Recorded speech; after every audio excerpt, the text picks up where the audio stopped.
பிரபல கால்பந்து வீரர் லியோனல் மெஸ்ஸி தான் ரெட் ஒயின் பானத்துடன் ஸ்பிரைட் கலந்து குடிப்பதை வழக்கமாக வைத்துள்ளதாக அண்மையில் வெளிப்படுத்தினார்.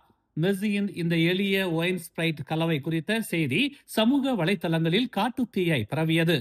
இதன் விளைவாக ஸ்பிரைட் பானத்தின் தாய் நிறுவனமான கொக்கோ கோலாவின் பங்குகள் பங்குச் சந்தையில் பெரும் எழுச்சியை கண்டன. மெஸ்ஸியின் இந்த ஒரு சிறிய தகவல் வெளியான 3 நாட்களில் கொக்கோ கோலா நிறுவனத்தின் சந்தை மதிப்பு சுமார் $13 பில்லியன் அதிகரித்துள்ளது. மெஸ்ஸியின் அபரிமிதமான உலகளாவிய செல்வாக்கு ஒரு சாதாரண பானத்தை கூட உலக தரம் வாய்ந்த விளம்பரமாக மாற்றியுள்ளது. இந்நிலையில் இதற்கு முன்னதாக கிறிஸ்டியானோ ரொனால்டோ கொக்கோ கோலா பாட்டில்களை அப்புறப்படுத்தி தண்ணீர் குடிக்க சொன்னதால் அந்த நிறுவனத்திற்கு இழப்பு ஏற்பட்டது குறிப்பிடத்தக்கது.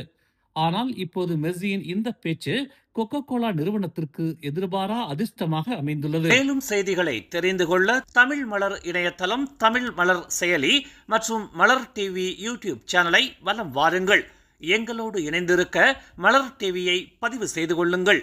உறவுகள் மகிழ்ந்திட விருப்பம் மற்றும் பகிர்வு சேவையை சொடுக்கிடுங்கள்.